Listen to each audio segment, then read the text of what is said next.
Hey everybody, it's Eric alongside Rod live on YouTube, X, and Instagram with our post-game analysis of MSU's final exhibition game against UConn on the road.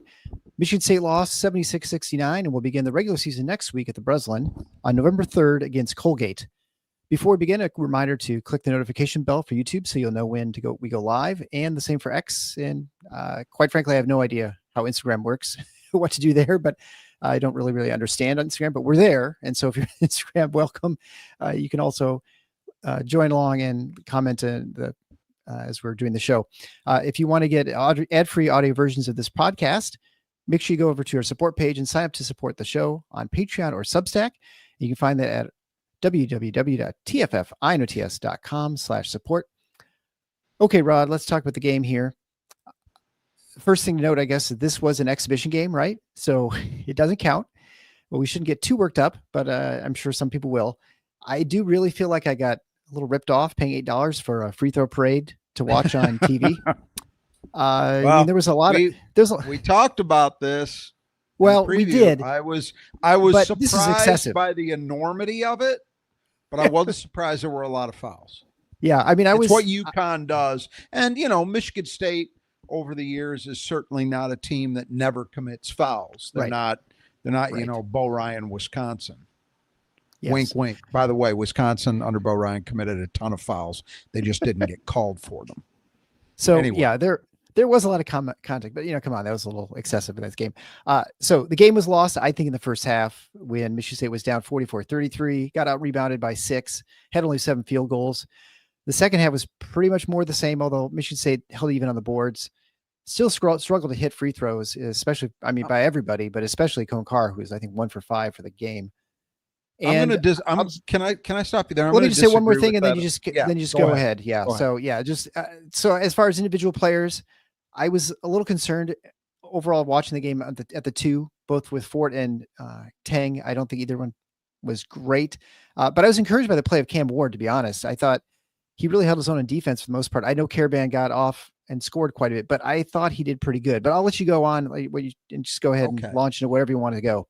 I've got a lot of thoughts. The first thing you said at the outset, absolutely true. And anybody overreacting to this. You mean reacting? Come on. Yeah. Yeah, right. Reacting, overreact. Come on. This was a road game, and you saw the atmosphere there seemed pretty good to me over the television screen. And, they played it in Hartford, and so that's a tough assignment against a very good team. Now, we do need to mention, subsequent to our preview, Terrace Reed was ruled out, so he didn't play. We already knew Mullins wasn't going to play. That's 2 likely starters. 2 guys that by the time the tournament rolls around, I would kind of expect to be starters for them that weren't in there. But that's still a very deep, don't kid yourself. It's a very deep team. Yeah. It's a team with some good experience, especially among its best players. And it looked like it. I was very disappointed with Michigan State's toughness for the first, let's call it about 27, 28 minutes of that game. And then the last 12 or 13, I thought they recovered and played the way I expect a Michigan State team to play. And you saw it from multiple guys. Cam Ward was good, but Jackson Kohler was the ringleader. There were others. But I thought Jackson, as opposed to the last game where he somehow got to double-digit rebounds, and I didn't know how, this one I know how. He competed his ass off in the second half. Certainly about a 10-minute stretch there, yeah. The team followed suit. They actually out-rebounded UConn in this game, which you wouldn't have thought was possible. You mean in the second half? No, total. I'm talking. I have them at 38-34 with UConn. Total rebounds don't matter. I'm talking about rebounding rate.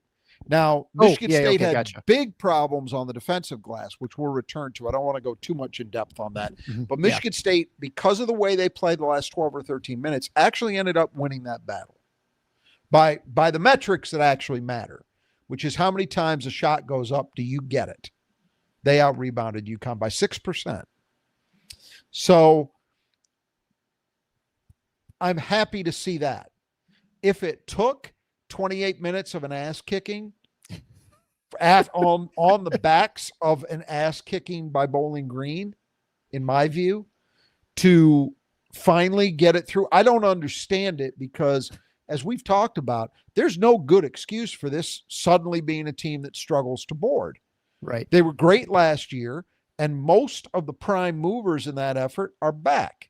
So it shouldn't happen. And again, I think the message got delivered. If that's the only thing MSU got out of this game, I'd take it. Because they need to compete with the energy and the effort and the toughness that we saw in the last 12, 13 minutes of that game. Do that, and things are going to be pretty good. When you don't do that, and you're facing a team like UConn that has the offensive talent they do, the shooting talent, you're in trouble. Yeah. And that's what they were. They were in trouble. It was a ragged game, hard to watch because of all the fouls. But again, not a surprise to me that it was foul plagued because that's what UConn does. Now, listening to that broadcast, which was obviously a UConn broadcast, it was a local Connecticut television channel. That was the feed.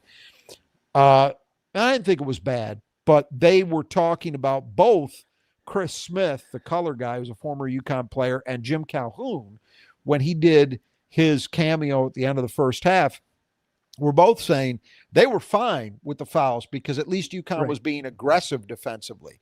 I get the feeling that the sense was last year, not only were they foul prone, but they were also passive while doing it. This was not passive. It was anything but. And so I wasn't surprised it was that kind of game. Maybe the extent of it, yes, but I wasn't surprised it was kind of stop-start ragged because of the physicality and the fouling.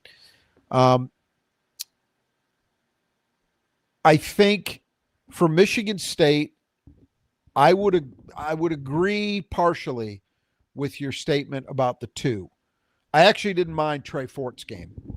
I thought Trey Fort was okay. If anything, I think he might need to be a little more aggressive offensively because you saw, he had a couple of situations of plays where he drove the ball into the lane, went up for a mid-range and missed it. I'm totally fine with that. He's got the ability to make offense happen himself, and he needs to do that. He also had a take to the rim late in the game that was good for a finish. Yeah. He needs to be, if anything, more aggressive. And I'm still not seeing him. I was not happy with Michigan State's perimeter defense, which we'll talk about when we get to the keys. But I didn't think he stood out as particularly egregious. There were other guys that struggled more than he was. Kurt Tang, on the other hand, has not played well yet, in my opinion. Now, they're exhibition games. We got a long way to go. He's got time. But he was the worst offender in my mind defensively in that game. Out of position, overcommitted, blow-bys. A lot of the trouble they had guarding the three was a result of perimeter breakdowns that allowed penetration, and then they just couldn't rotate fast enough. Yeah. When UConn swung the ball. And that's a sign of not only a team that can shoot well, but a team that passes the ball well, moves the ball well. UConn does that. And I thought Kerr really struggled there. I didn't think, we've talked about he had shown flashes of, hey, this is a guy who's kind of an instinctual rebounder for a wing.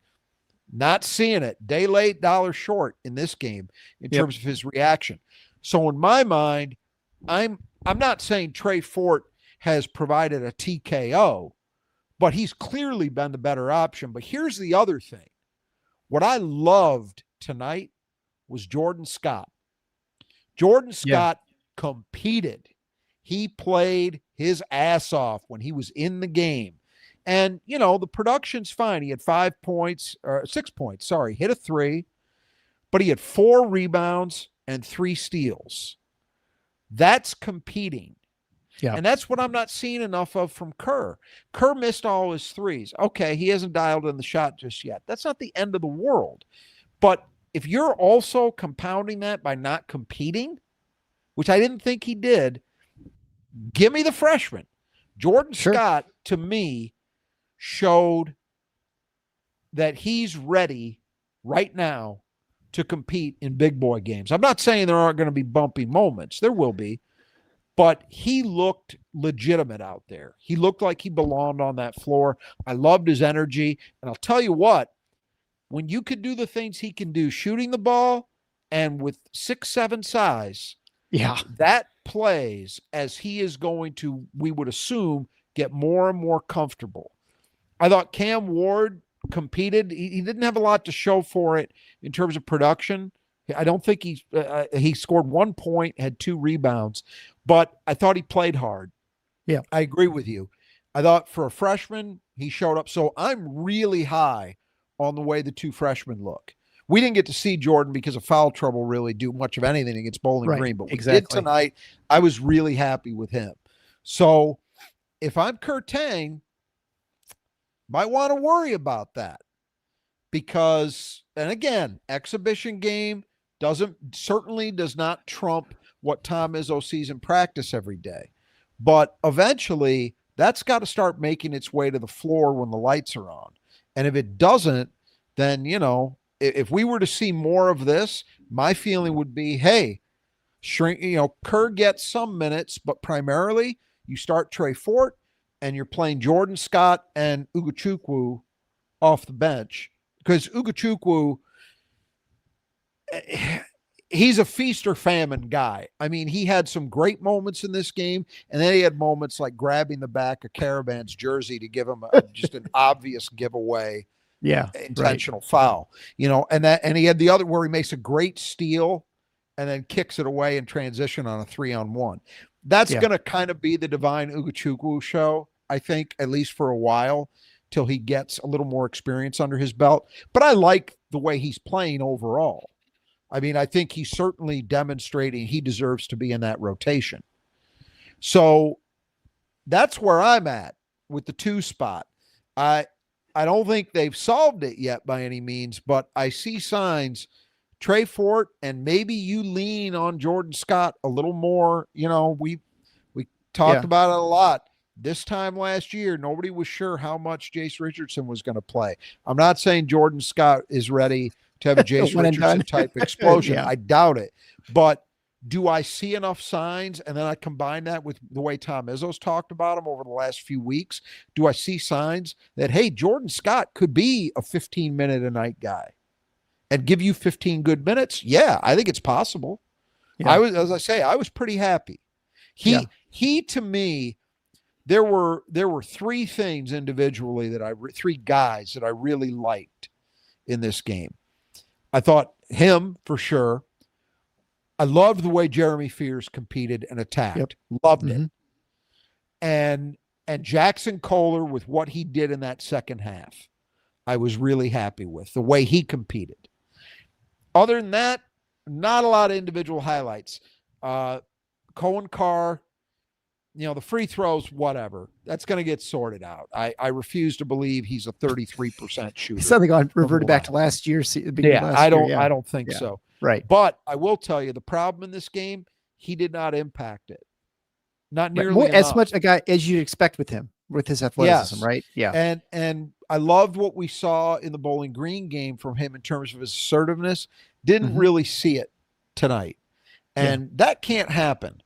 He doesn't need to lead Michigan State scoring every night, but he needs to be more of a factor than he ended up with 11 points. I think he was their 3rd leading scorer, but it was hollow, He hit the 1-3. That's nice to see. But other than that, man, Cohen Carr every single game can get things done just by getting himself to the rim and using his strength and his athleticism to elevate. He can. And we just didn't see it enough. I thought Michigan State at times struggled to get into transition. I don't know what they ended up with in terms of 12 fast break points. 12. Okay, that's not horrible. They averaged for that game. They're hard to. It's hard to get it. It was hard. You make a good point. Yeah, they averaged a little over 14 a game last year, so it was a little below that.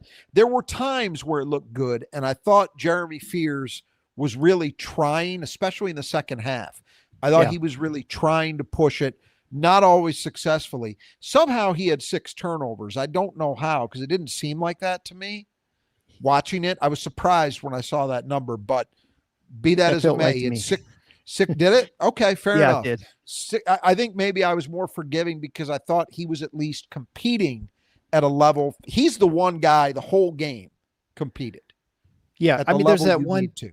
that they called a travel when the ball got knocked out of his That's hand. right.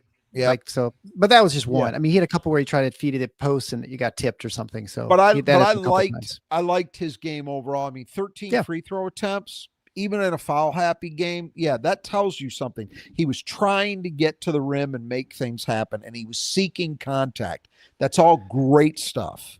Love it.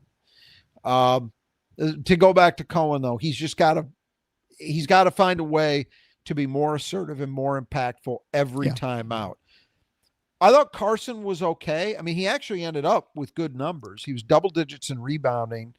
You know, he and Jeremy had some connections on lobs. They have great chemistry. Yeah, UConn was very vulnerable on the lobs in this game, and we know that's going to be a weapon all year long for Michigan State. With Cooper and Carr alone, that's going to be a weapon, utilizing those two guys. But I still don't feel like he's had that game yet where you say, okay, that's my senior center who's ready to take that step up to the next level. He was okay. In fairness, UConn only had the one legit big kid, and you know, he was playing about half the time. So it wasn't a normal kind of test for Carson, but he was okay. It wasn't bad. I just didn't think he was great. I thought, well, the thing with Carson, especially in the first half, I don't recall the second half so much because Carson got in some foul trouble. He was playing with 4 fouls for quite a while, but he was assigned Caravan in the first half, and he pretty much shut him down. You're right. He only had a couple free throws pretty much. It was the second half where Caravan got a lot going, and because Kohler had to cover Reba because he just can't move to cover Caravan. So in that sense, I thought Cooper was pretty good in that. You're right. That That's a fair point. He did limit. I mean, Caravan, it wasn't that he was off. He just wasn't getting shot opportunities. Right. Yeah. I'm trying to think of any other individuals I've missed. Jesse McCullough was out a little bit. Yeah. Yeah. Unlike the first game, I was surprised. Again, I was a little surprised he didn't play more. But in fairness, he didn't do much in this game as opposed to the Bowling Green game where I thought he was impactful. They very clearly, and you may have noticed, now UConn had to go ultra small because of foul trouble and not having Reed. Right. And Michigan State for a while matched it where I think we talked about it in the preseason. Might we see times where Cam Ward plays the 5, Carr plays the 4? Well, we saw it. Wasn't particularly great, but we saw it. They didn't do much with that lineup, but that's a sign that it's pretty clear to me right now.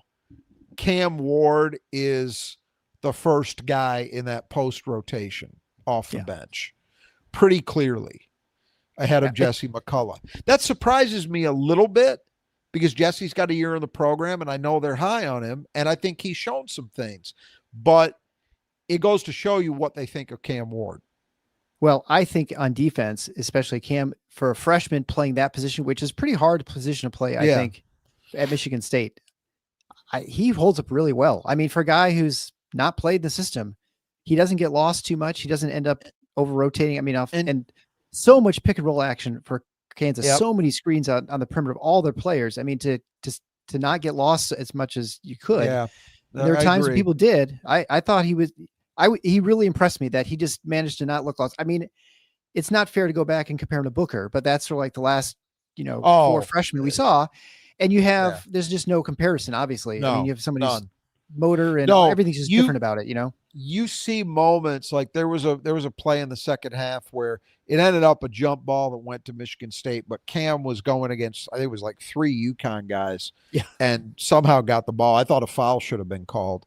But he just outcompeted everybody for that. And it's those moments where you see why Izzo invokes names like Antonio Smith. He's a different player than Tone was for sure, but you see that toughness and that desire. Mm-hmm. And as you're saying, he's also managing to pick up things defensively at a reasonably fast rate. So yeah, I'm with you on that. And again, the minutes in these exhibition games at least are indicating he's the first guy off the bench in that post rotation. So Yeah, I think that hits on everybody, right? I don't think we It missed does. anyone. I think the only thing I'd add is, in looking at Tang, and this is a thing I was kind of going back and forth before the season started and after, even before the Bowling Green game, even after it, is whether, who starts and then what sort is your strategy if you're Izzo, what's best. And it really feels to me like right now, Kurt Tang needs to come off the bench and see the game for a little bit. And then, Yeah. and now it may not help him, but I think right now it's not helping him to start these games. And in some respects, if you have a player who you've got the veteran Fort, maybe Kurt Tang can never get back into the starting lineup if you were to take him and put him on the bench, which is, that's just the way it goes. But I think it may give him the opportunity to work his way into it rather than have him lose it and maybe lose some confidence that he's lost the starting spot, as the season begins. Yeah. That's, a psychological question, I suppose, for Izzo to try and work out. But anyway, Yeah. And I'm confident he'll play that hand well. He has proven over time to be very sensitive to that kind of thing and to put guys in the right role. And you might be right. I will say this, my Kurt Tang evaluation now based on 2 games is pretty simple. If he's not going to compete harder, meaning he shows up getting loose balls, rebounding, somehow starts playing better defensively, then he better shoot a hell of a lot better than this. That's it. And because if he hasn't been hitting shots, and that's okay. That'll happen. And I know what his reputation is. I know what they think of him and what they see of him in practice as a shooter. I'm not questioning any of that, but I'm telling you, I think if you're not going to do those other things better than he's done, he's not going to play much anyway. But he damn sure won't play much if he's not at least hitting shots. Yeah, that's 100% right. And we saw this last year. Well, you see this with all kinds of players. If they're playing really hard on the defensive end and rebounding hard, their offense game improves. It just gets better. They're just more into the game. We saw that even with Book last year, a couple games where he suddenly kind of had a little bit of flurry on defense, and then he started hitting his shots. Most games it he wasn't that way, but oftentimes happens. Usually, right. The problem guys are the guys that need to hit a shot where it goes the other way. They need to hit a shot before they start doing that stuff. That doesn't work. And I just, as I say, to me, Jordan Scott tonight was the eye opener because I don't care about freshman mistakes. He's going to make them. But I look at that guy's upside and I look at how hard he played and the way he competed. And I just think, hey, if Kerr's not going to match that, why is he getting those minutes? Right. Trey Fort, I've already seen enough. I know Trey Fort's going to compete. He'll make defensive mistakes, but I'm not down on him on these 2 games at all. He's shown enough of what I expected. If anything, I would like to see him be a little more assertive offensively than he's been because you see the signs. That's a guy who can just go out and get you buckets. For sure. Yeah. If anything on defense. But I feel, and again, Ugochukwu, hey, there'll be mistakes, but he'll also make that 3 look good. He had a nice conversion at the rim on penetration. Yep. And, you see signs of the other stuff. I thought he was okay defensively. Not great, but okay. And I think he has the potential to get a lot better fairly quickly. And so we've seen enough from him that I do think they can play him with Jeremy some. So it's really, it's down to Kerr, man. Yeah. Well, got to play harder. Got to play harder. It's really important for everyone to remember and to calm down a little bit, just because it was not only a road game in a really tough environment, but it's also against the number 5 team in the country that actually looked like a really good team. I mean, whether they end up number 5 in the country, whatever, that was a really good team. So it's not like they lost a bunch of bums. Even a little shorthanded. Yeah, they are. You can see it. I mean, the thing was, yes, they didn't have Reed. We knew they weren't going to have Mullins. The Mullins thing, that's an upside play for them at tournament time, but they could survive this season without him entirely. Reed, they're going to need. But when your 2 best players are veterans like theirs are in Caravan and Ball, and I thought Ball, I don't know how he was 1 for 7 from 3, but man, he was better than that. than Yeah. that would indicate. They just had a devil of a time guarding him, when he would take the ball to the rim. And he was the main guy that I thought caused MSU problems. But yeah, clearly that's a good team. Well, another good team is the Brothers Adjust Gutters. Those guys will take care of your gutter work. If you're in the state of Michigan, on the west side of the east side, make sure you have these guys take care of your gutter work. It is fall. There's all kinds of leaves and junk in your gutters. Make sure someone gets rid of it, and don't get on the ladder yourself and do it yourself. It's a disgusting job. No one likes to do it, and it's dangerous. So have someone else do it. Have the Brothers Adjust Gutters do it. Whether you're on the east side or the west side of the state, they can take care of you. And the great thing about it is you get 10% off your estimate if you just contact with your contact page and just mention Final Four when you get your estimate. And that can be found at the Final Fours on the schedule.com/support. There you can click for either Kurt on the west side of the state or Greg on the east side in the Metro Detroit area. They'll take care of that. So whatever you need for your gutter work, they will take care of you. And so they sponsor the player that Michigan State needs to keep in the gutter, which is Alex Caravan, who I think in the first half, he'd say, hey, they kept him in the gutter. And then not so much in the second half. He ended up with 18 points. He's 4-11 from the field, 2 for 4 from 3, 8 for 8 from the line, just 3 rebounds, 2 of them offensive, and assists, a turnover and a steal, no blocks. He was not a guy who dominated, took over the game, but he was definitely a steadying presence out there, especially in the second half. He really helped extend that lead a little bit. And when he started attacking the glass, that really changed the game a little bit. He just, I think, recognized he wasn't getting the shots outside for the most part and just had to go inside and get to the line. 8 for 8 at the line. 8 for 8 at the line. Yeah, that was the difference. Yeah. That was the difference in, a middling game and, an 18-point game. Yeah, he's tough, man. He's pretty good. I was texting during the game. My brother-in-law, which I may have mentioned here before, is a big UConn guy. He didn't play. He played D3 basketball at Williams, but he grew up in New Haven, so he's a all-in UConn guy. I just found out my sister. He sent me the video. My sister, for his 60th birthday this year, sent him a cameo type video, if people know what those are, from Jim Calhoun. So that's the level of UConn fan he is. And I was saying to him, he said to me, he thought getting Caravan back for another year, because they thought they might lose him to the NBA, was, he said, either this is going to go incredibly well or it's going to be a disaster. And I think by that he meant, if his focus isn't right, if it's on improving his draft stock, the usual thing you get concerned about with that scenario. But I said to him, look, from where I'm sitting as a neutral observer when it comes to UConn, Alex Caravan is one of the best 4 men in the country and one of the toughest matchups, because he's a very, very good shooter who will probably be better this year than last year because their point guard play is better. Clearly, we saw enough evidence of that. And then you add in, like you were talking about, the things he can do inside the arc, where he can rebound, he can get himself to the rim, draw contact, he hits free throws, all those things. Man, that's a tough cover. Michigan State will face some good 4 men this year.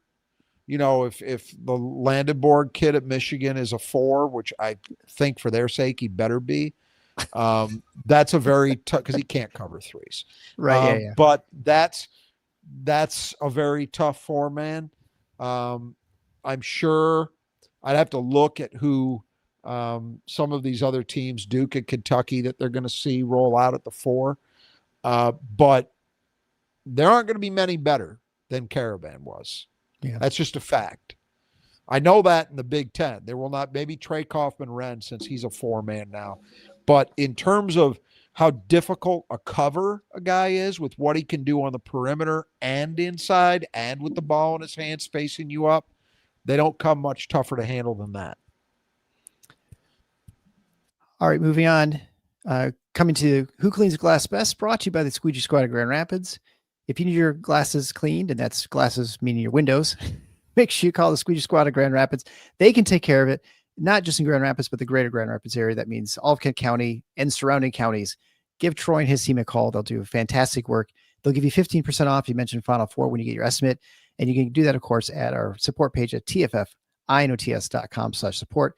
They can do the inside, the outside, the windows, no matter what kind of structure you have, whether it's a high rise or just a single home or business. They will take care of it. They do fantastic work. Again, great pricing, and they're the nicest people. actually fixed my blinds when they were here too. Not only did they clean them, but they fixed them a little bit. This is of course exhibition, so it doesn't count. You had Kohler and Carr, and I had Cooper and Ward, and it looked like I was going to win there for a while, and then Kohler just kind of That's right. Monster late in the second half. So he ended up with 12, Carr with just 2, and which I think just kind of goes to your point that he just was not as active and as impactful as he should be. Not nearly. You should expect more can be and should Carr. Be. Yeah. We saw the NCAA tournament and against, good stiff competition. If he can just do it, he just needs to go do it. And that's what's got to, as I say, consistency. Game in, game out. You want to be an NBA player. You should be an NBA player. You got to find that within you, even on a night where it feels like you're struggling, you don't have it. Man, the energy plays. Grab a board, Well, you can do other stuff. If you're not scoring, you're not hitting the line, you go do other things.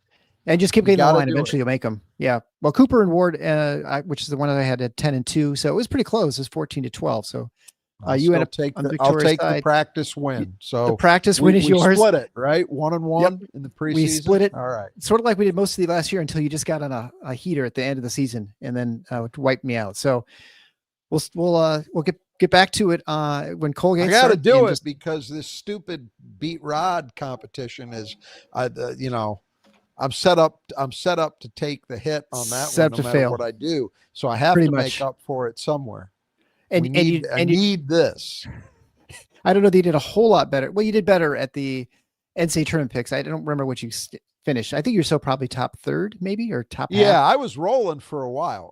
You looked really good, and then I took some hits. The walls came crashing. Well, it went chalk, and that was your undoing, I think, in the tournament. Right. Yes. All right. I lean against that. So moving on to 5 keys of the game, brought to you by Nudge Printing. Friends, if you need Spartan apparel, there's no better place to go than Nudge Printing. They have everything you'd want, whether it's vintage Michigan State apparel or current logos, whatever it might be, whatever sport it is, whatever kind of garment you want, whether it's a jacket, a hat, t-shirts, sweatshirts. They're the most comfortable. They're super high quality.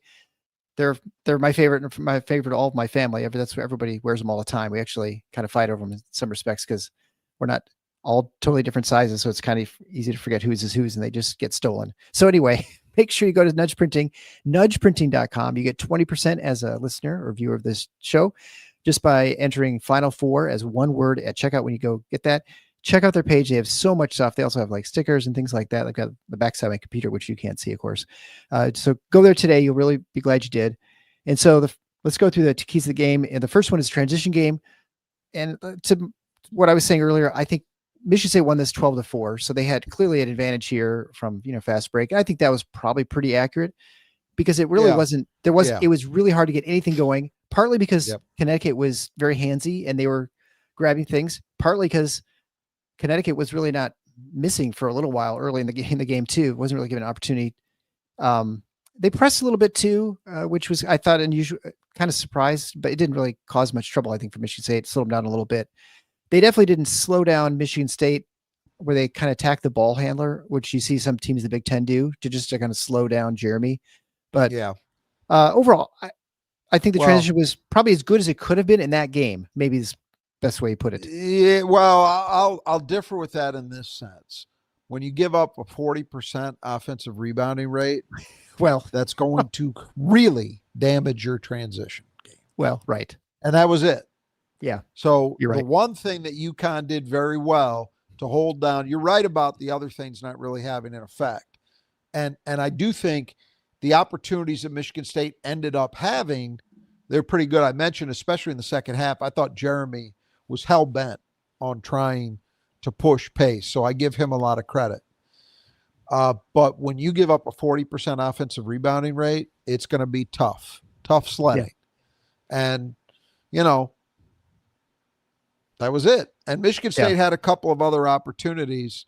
The one Jeremy you mentioned earlier traveled. There was the Ugachukwu one where he kicked the ball away. They could have easily been like 16. I think Carbis layup early in the first half too.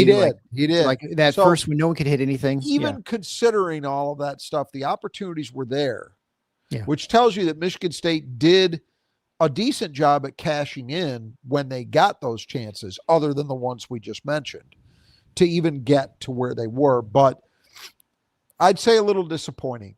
if you're going to win a game against that team on their floor, you probably needed to be a little better than MSU was running the ball. Yeah, well, clearly. I mean, that's why they're down 16, 18 points, right?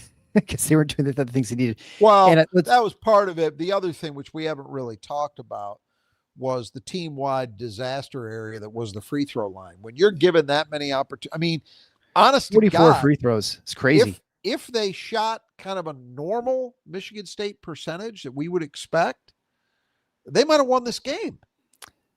I mean, another it would have 7 been free closer for throws sure. and they're tied. Hit another 7. That's a reason. That doesn't require them to shoot 90 as a team. And they just, and it was Cohen Carr was a prime mover, but there were a lot of other guys contributing to that. The only guys that I thought looked pretty good at the line in this one were Jeremy and Jackson Kohler. Everybody else kind of, I guess Carson was okay, but there were a lot of struggles. Cam Ward struggled. Yeah. Kurtang, it was 2 of 4. Kurtang splitting 2. I think Fort missed his. He split them too. Yeah. Ward missed a lot of free. Ward missed several. Carr was rough. So got to be better there. Be better there. Well, then let's go to the third key to the second key to the game is the boards. And that's the one that I think, as you point out, as we mentioned many times, opportunities to score is critical, obviously, to scoring. And by getting offensive rebounds, you have more chance to score. By giving up offensive rebounds, you're giving your opponent more chances to score. And so it's interesting when you look at the numbers. So Michigan State was out rebounded overall 38-34.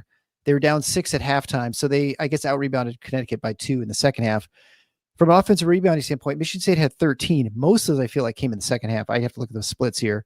Connecticut had 12 offensive rebounds. So Michigan State ended up with an offensive rebounding rate of 46%, which is very good. I mean, it's fantastic. 9 of Michigan State's offensive rebounds came in the second half. Right. So 9 of 13. And then Connecticut had 12, which gave them a 40%. But I think late in the first half, they had 7 offensive rebounds out of 14 misses. To your point, it shows you can't get any transition game going when you've given up half the misses they have been a second possession. And I didn't check the number here. Let's see if we can get it. The second chance points that UConn, what that looked like. Because I just had a feeling anecdotally watching it that UConn was doing a pretty good job. 17-13. It was actually not too bad. The 17-13 points off turnovers. I think a lot of that, 16-11. So a lot of that came early though. UConn, Michigan State tightened that up late. It felt like UConn established that working margin they had going. Part of that was second chance points. Yeah, we said coming in, hey, even in a year last year where by their recent standards they struggled, UConn was still a very good offensive rebounding team. They were 12th in the country. And by the way, they didn't have Terrace Reed. Right. But you're not shocked that they were effective, but we said Michigan State's got to compete on the defensive glass. They did not. They were better in the second half than the first, but not good enough. On the other side, we said UConn's defensive rebounding has been spotty in recent years. That may be an area where Michigan State can make hay. Well, in the second half, when they decided to bring the required level of energy and effort and toughness, we saw them get it done. And they got up to a 46% offensive rebounding rate, which is insane. So the conclusion here is neither team stopped the other. Right. In terms of offensive rebounding, right? To have both at 40% plus, that'll also make for kind of a ragged looking game, And so I certainly can't say that's a pass check mark for Michigan State. On the offensive side, those last 12 or 13 minutes, plus. That's what you take away from this game. If that's the only thing they come away with, I think I said this earlier, that they've now reminded themselves, or in the case of some newcomers, learned how hard you have to compete against the kind of opposition Michigan State's going to face often this year. Okay, then that was a positive. Take the exhibition loss, that's fine, because you learned the lesson you needed to learn. And you also found out you can compete. You can do these things against good opponents. But the defensive rebounding's got to get better. That's been an Achilles heel for a while up until last year. I mean, even going back to the Winston Tillman era, defensive rebounding was not where it needs to be. Yeah. And not where you'd want it to be, at least by Michigan State program standards. And then last year, they finally figured that out. Well, they got to get back on the beam in a hurry. And so the next third key to the game was perimeter defense. This is a good 3-point shooting team. They were good again today. They're almost 37.5%. They're 9 for 24 from 3. Yeah. Shot 42% overall from the field and almost 77% from the line, which is not obviously perimeter defense. But there were times when Michigan State, I think, was very good. And there were other times when I feel like they just kind of looked like they were playing an exhibition game. Like just meaning like they just weren't familiar with everybody on the floor. Yes. Like there was a couple times like Kohler and Cooper were suddenly guarding the same guy off a pick and roll. They just both, they didn't switch properly. I thought Ugochukwu was kind of was out of position a lot of times. Jordan Scott was out of position once or twice where he went for steals, which I think, that's not usually the Michigan State way. And then it causes, crazy rotations on the defensive end. And Trey Fort got caught doing that too. But I think that's how he played, especially at Samford last year. So I think that's kind of hard to deprogram some guy to be going for steals. You didn't mention the biggest offender, which was Kurtang, who was consistently out of position. Yeah, well, and was consistently blown by. But you're right. All those guys had bad moments.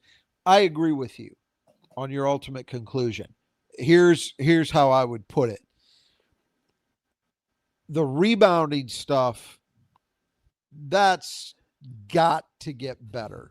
And I need to see it because this is a problem that's existed for Michigan State in recent years up until last year where they solved it. So I'm now, having watched these two exhibition games, I'm not of a belief that, this will get sorted out automatically. I need to see them do it. The defense, the perimeter defense, I'm not there. I agree with you. That looked to me like a team that isn't dialed in yet in terms of its switching. They struggled to contain dribble penetration often because of it. And that in turn led, because you're dealing with a veteran team that knows how to move the ball, MSU's rotations were not good enough. And that's why UConn was able to do a lot of damage from 3, in large part, in my opinion, is that they weren't good enough in terms of their ability to contain dribble penetration to start with, and then the rotations were not in midseason form. But we know this happens. We've seen it over and over and over throughout the years. It is a process. I remember somebody asking the question once. It was, I don't know if it was maybe the 2001 season right after, it might have been, where MSU obviously had lost some key guys, but they had a ton of it. Charlie Bell, Andre Hudson, David Thomas, all those guys had played a boatload of games. And so why do they struggle so much at the start of every year? It's like everybody has collective amnesia defensively. And it's true. I think it tells you in part how difficult it is to get your team to play defense at the level Tom Izzo wants to play it, and the system that he employs. You've got responsibilities, and you're asked to be capable of guarding a wide variety of players because of the way MSU switches. And it does ask a lot of people. And so early on in seasons, we do tend to see that. I'm not dismissing it. It was not a good effort tonight. Yeah.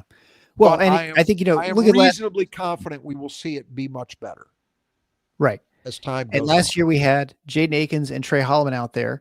And, you had a senior who'd been playing 4 years, right, or 3 years up to the start of the season. You had Holloman who'd played 2 years and was, very good defender. So, and Jeremy, who'd shown, flashes the year before he was sidelined. I mean, they're coming into the season with kind of the same core coming back, and you just don't have that right now. And so that's, I think, why you're seeing a lot of the, but to your point, even don't get me wrong, you're used to it. Don't get me wrong. If it doesn't get a lot better, they're going to take losses because of it. Oh yeah, it's sure. Just that you could see, and if you've watched Michigan State long enough, you should understand this.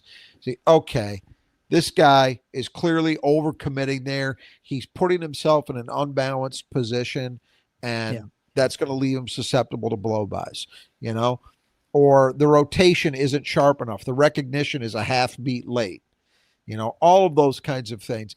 Those are the kinds of things that typically do get better with time for MSU. So I'm not pushing the panic button there yet. Like I say, that's more a reps and mental kind of thing, which I know takes some time. The reason the rebounding is irritating me so much is its effort and toughness. Yeah, it's that's not mental. Yeah. Well, I mean, you can spend summer working on your game, but you can't spend your summer really working on your defense. I mean, you can work on quickness and conditioning and things like that, but you can't, unless you're practicing with a full team, you can't really work on the defensive aspect of communication and all those sorts of things. They can do it a little more now than they used to be able to because they do get time with them over the summer. But generally speaking, you're right. Yeah. All right. Oops. So let's go to the next key to the game, which is the fourth key to the game, which is the offensive aggression. And to your point about Jeremy, the offense looks obviously much, much different with Jeremy in the game when he's not in the game. And he was able to get downhill. He was able to get to the hole. He missed a couple that I think it'd be nice. It'd be nice if someone made a layup after getting fouled, but I think Kohler might have been the only one who hit one. I think it got an and one, but I don't think anyone else did for as many fouls as they got. And early in the game, they had a flurry of missed layups at the rim too, that contributed to them getting kind of down early, and they were never, they just couldn't. I don't think they ever led in this game. So I think that overall, though, look, we understand UConn was foul happy, blah, blah, blah. Maybe the officials were a little overly sensitive on calls, maybe. But I'm happy with Michigan State's offensive aggression. They tried to play downhill. They tried to force the issue pretty consistently. Jeremy was the ringleader, but not the only guy. Yeah. There was a lot of people. Cohen Carr had 7 free throw attempts. So he was active enough there in that way. He just wasn't hitting them. I felt like the first half, there were a lot of, I don't want to say ticky-tack fouls, but there were a lot of fouls that just were not like fouls that were people trying to score. The second half, a lot of the fouls Michigan State was getting, the free throws are getting late, especially the last, let's say 7-8 minutes of that second half. They were attacking the basket and they were getting fouled, going to the. It got better. They if they not been fouled, they just scored, I guess is my point. It's not absolutely. And that was all part of what I was talking about that was also reflected in the way they rebounded. They played harder. They played with more intensity, more forcefulness, all those things that you want to see. But overall, we've seen in the 2 exhibition games. One thing, if you're concerned about the jump shooting, you're concerned about the free throws, you're concerned about the defensive rebounding, the perimeter defense, all that's fine. But one thing that they need to do in order to be successful this year, I think, is retain that level of offensive aggression they found last year. Very unusual historically for an Izzo team. I think this team has personnel that should be able to do that. And through these 2 exhibition games, they have done exactly that. They haven't made as many as they need to once they get to the line, but they're getting there. I think we're at 70 free throws in the first 2 games. If I look at I'm adding correctly. There you go. 44 this game and 26 last. You can't complain about that. Although it doesn't make for as much fun watching the game when there's that many free throws, but but it is again, they were earned free throws in the second half, especially I think compared to the first half a little bit more. And then for the fifth and final key to game was the rotation. Would we learn something about it? And I think you alluded to it. We have learned something at the 4. We learned something at the 2, probably most. Well, not even just the 4. I mean, Cam Ward's almost exclusively playing there. He had that little stint at the 5. But the way it's working now, I wondered, first of all, I wondered who's going to be the first between he and McCullough to come off the bench. The other thing it's doing, though, which I'm going to be curious to see how they go with it. I'm on record. I don't love Jackson Kohler at the 5. Yeah. So if you could play Cam with Cooper primarily, good. That should be a good defensive combination, But it seems like Kohler's got to get 5 minutes in there, the way they're approaching this. And I think it depends on the matchup, obviously. I think there are I think that matchups was you can today was a little survive. weird. Yeah. Today was weird. But they did it against Bowling Green too, who had plenty of size also. Jackson played some 5. So we'll see. They may feel that they just need what he gives them offensively and as a rebounder enough that they got to do it. I'm just saying I've seen enough, especially the last couple of years, where against really legit size, he can get swallowed up on defense. Yeah. Well, So they're I just don't probably love trying it. to steal minutes from him, when they Yeah. can, But we'll see, in right? certain matchups. We'll see. But I think you're right. We've learned that Cam Ward is clearly option A off the bench in the post. That's at least for now. That's how it looks. And then I think the other thing we're learning, which isn't necessarily a positive, but it's that Yeah. we've still got a kind of a loose ball at the 2 spot. The encouraging thing out of tonight, though, is I think we added a legitimate candidate for those minutes in Jordan Scott. Mm-hmm. So that's the thing. The primary thing I'm taking away as a positive, as a silver lining in this one, is that I saw a guy that looked comfortable to me. He looked like he belonged out there, and given MSU's situation at that position, I will take that, because at least that gives me hope that they're going to find an answer. I also think I'm very confident in Trey Ford. Sure. I'm not down on Trey Ford either. The guy I'm wondering about at the moment is Kurtang. And as we said before, if he's the best move for him would be to find ways to compete harder. But if he's not going to do that, better knock some shots down, man. Because if you're not contributing in any way in the game, there's no reason to play you. Yeah, Izzo has very little patience for you if you're not.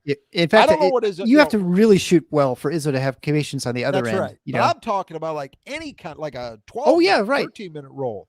He's got to at least do that. If he's not, now I think the answer is he's likely going to find ways to play harder.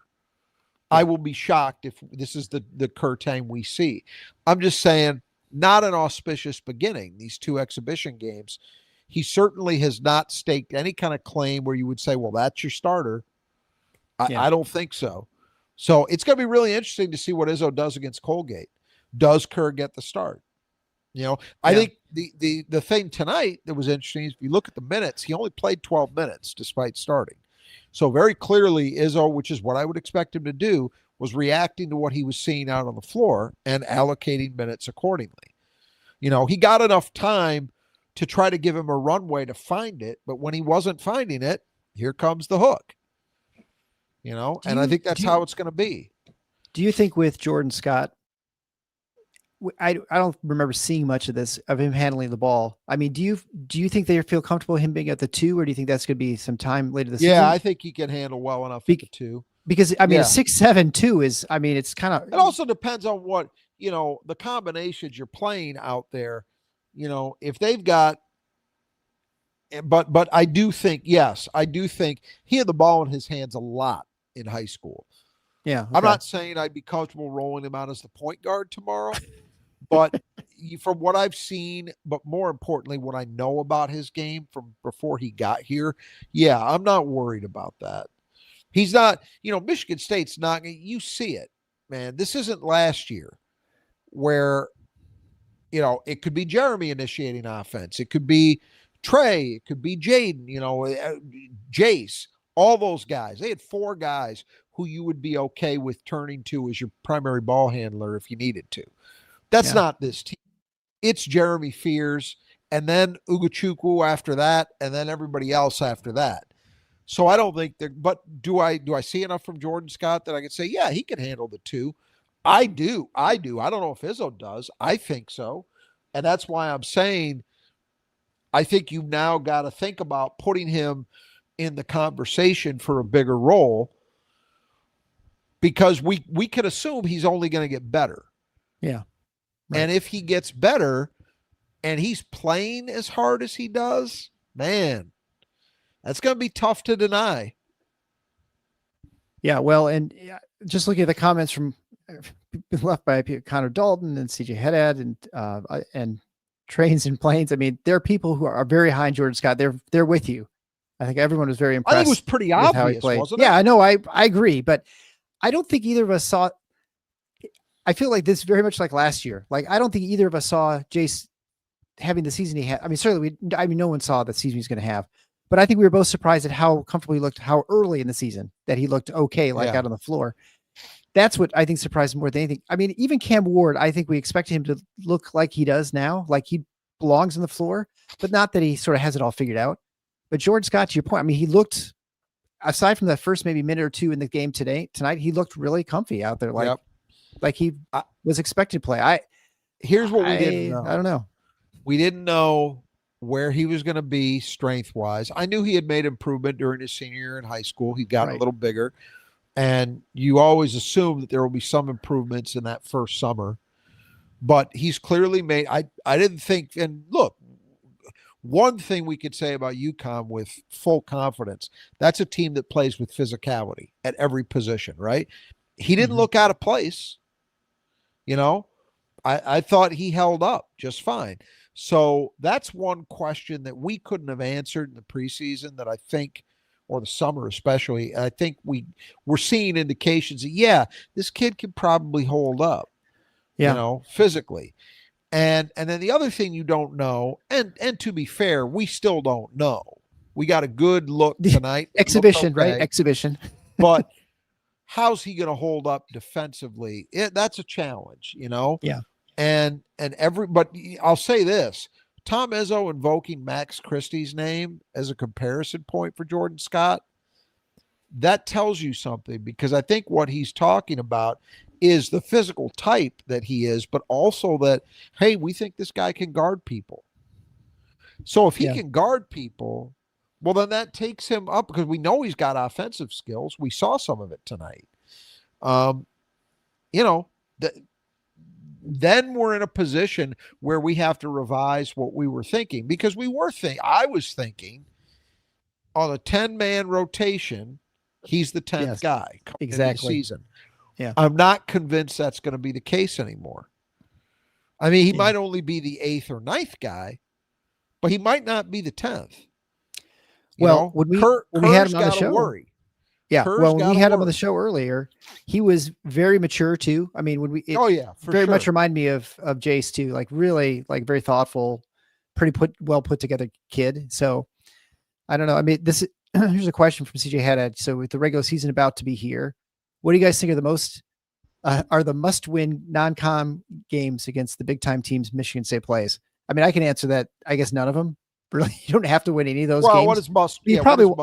Must win. I don't know. I mean, I think it depends what you want. If you want a number 1 seed, well, you got to win most of those. But that doesn't necessarily have to be a successful season. Doesn't require them to beat Kentucky, to beat Arkansas, to beat Duke. You would hope you get at least Arkansas or Duke, one of the two at home. I mean, you kind of hope to win both since they're home. I would say both, and that's my answer. That's my answer. You win the home games. Yeah. Now those are tough home. I mean, Arkansas has looked very good apparently in their scrimmages, and Duke, is Duke. Yeah. I don't think they're going to be as good as Duke. They're not going to be as good as they were last year. But the Boozer kid, the big twin, has been great. He was insanely good in their exhibition game. So those are going to be challenging games. I'm not suggesting those are walkovers, but you got to win the home games. I would also say that at least on paper, the neutral court game against Carolina is very gettable. Both Carolinas. Now, Kentucky coming into the season, neutral floor, no. When anybody goes out and in an exhibition game, we got to keep that in mind, but when they go out and they paced Purdue by 13, that got my attention.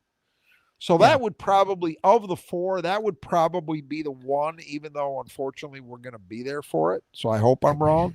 But that would be the one that I would kind of shrug my shoulders at and say, it's November, it's Champions Classic, it's not the end of the world. But my short answer is the home games are the ones you want to get. You want to at least be able to defend your home court. Right. I would just push back on the must-win aspect. I don't think you have to win. I agree with you that know, too. If you lose them and you lose them badly, and then things can spiral for sure. I mean, I don't want to take anything away, and you always want to win every game. But I think, as far as the must-win, I don't know how many you absolutely have to win. But anyway, that'd be my sort of take on that. I think we'll wrap it up there. Just a quick reminder that the Michigan State Beat Rod contest, as which Rod alluded to earlier. I'm rolling my eyes. Oh boy, as that's you're why speaking. Video on. If you want to beat Rod in the kind and you want to predict the final Big Ten standings 1 through 18, no cost, just send an email to me with your answers. Again, 1 through 18, we use the Big Ten standings based on seeding for the Big Ten tournament. So those will be all the tiebreakers and stuff. So send those along to me, Eric at tffinots.com. Make sure you also add the amount of points Michigan State scores against Michigan. They do play twice this year. So put that in as the tiebreaker. There's no charge to that. Like I said, you have to get those in before Big Ten play begins. So you still have an opportunity to watch them play a couple times. So you have the advantage that Rod does not have. And so I'm going to give him the out here.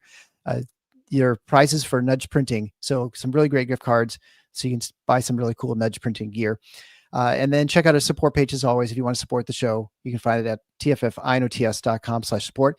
And want to thank the over 450 people who joined us live on the show. So not bad for an exhibition game. Yeah. So it's kind of cool. We're actually trying to expand this a little bit. If you've not yet participated, come on over. We're at YouTube, on X, and again, Instagram, which I can't tell if anyone's actually on Instagram watching, but 450 some people total. So anyway, until next time, the Final Four is on the schedule. Go Green.